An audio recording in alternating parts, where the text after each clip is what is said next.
रावण, जिसे लंकापति कहा जाता है, जिसे अपने सोने की लंका पर बहुत अभिमान था। दरअसल वह सोने की लंका रावण की थी ही नहीं। अगर लंका रावण की नहीं थी तो किसकी थी? सोने की लंका किसने बनवाई थी? आखिर वह कौन सा श्राप था जिसके कारण लंका पल भर में जलकर राख में बदल गई थी? आज के इस वीडियो में हम आपको इन सभी प्रश्नों के उत्तर देंगे, इसलिए वीडियो को अंत तक जरूर देखें। लंकापति रावण, जिसे इस बात का अभिमान था कि सोने की लंका की सुंदरता तीनों लोकों में बढ़कर है, लेकिन यह सोने की लंका जिस पर रावण अपना अधिकार समझता था, यह उसने अपने सौतेले भाई कुबेर से छीनी थी। लेकिन सोने की लंका पर असली हक न तो रावण का था और न ही कुबेर का। सोने की लंका पर अधिकार था तो केवल भगवान शिव व माता पार्वती का। लंका भगवान शिव व माता पार्वती जी ने बनवाई थी।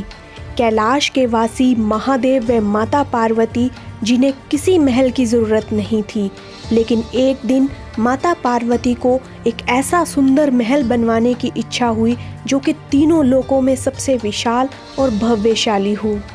जब माता पार्वती ने अपनी इस इच्छा को भगवान शिव के सामने जाहिर किया तो भगवान शिव ने माता पार्वती को बहुत समझाने की कोशिश की, लेकिन माता पार्वती नहीं मानी।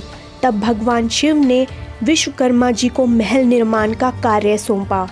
विश्वकर्मा जी ने एक बहुत ही भव्य महल का निर्माण किया जो कि तीनों लोकों से भी सुंदर था।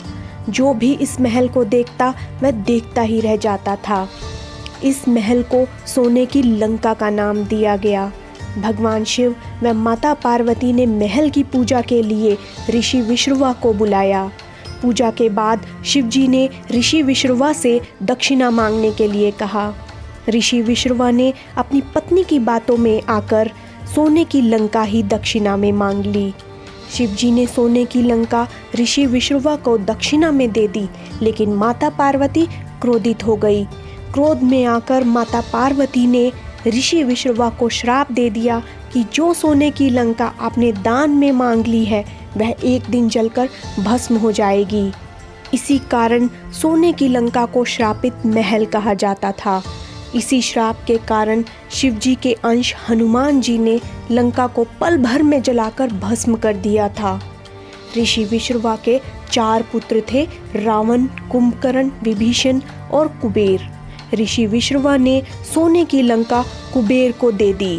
ब्रह्मा जी ने भी कुबेर की तपस्या से प्रसन्न होकर उन्हें धन का स्वामी बनाया और साथ ही मन की गति से चलने वाला पुष्पक विमान भी दिया। लेकिन रावण ने कुबेर देवता से सोने की लंका भी छीन ली और पुष्पक विमान भी। इस तरह सोने की लंका, जिस पर केवल भगवान शिव व माता पार्वती का अधिकार था, वह रावण को मिली। लेकिन छल से प्राप्त की गई सोने की लंका अंत में केवल राख का ढेर बनकर रह गई। उम्मीद है आपको वीडियो में दी गई जानकारी पसंद आई होगी। अगर वीडियो अच्छा लगा हो तो वीडियो को लाइक ज़रूर करें। अगर आप चैनल पर नए हैं तो चैनल को सब्सक्राइब ज़रूर करें।